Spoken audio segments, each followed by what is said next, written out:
If you are planning to do a research, quantitative empirical research, where your plan is to collect data using survey questionnaire, this is the right course for you.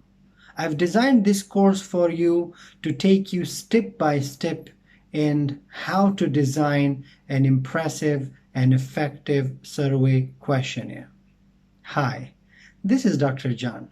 I'm an associate professor of marketing with over 15 years of experience. I've graduated over 20 PhD and master research students. I've published more than 40 articles in international journals, and my expertise are in statistical softwares as well.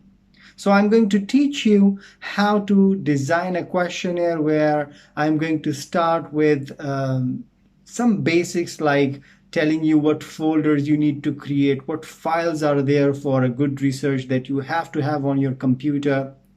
Then I will give you and show you some template where to find the questionnaire from related to your research, what are the important section in your questionnaire. So all these important things will be discussed within this course, and I'm sure that after attending this course you will be ready to design an impressive questionnaire for your research. So enroll in the course and see you inside.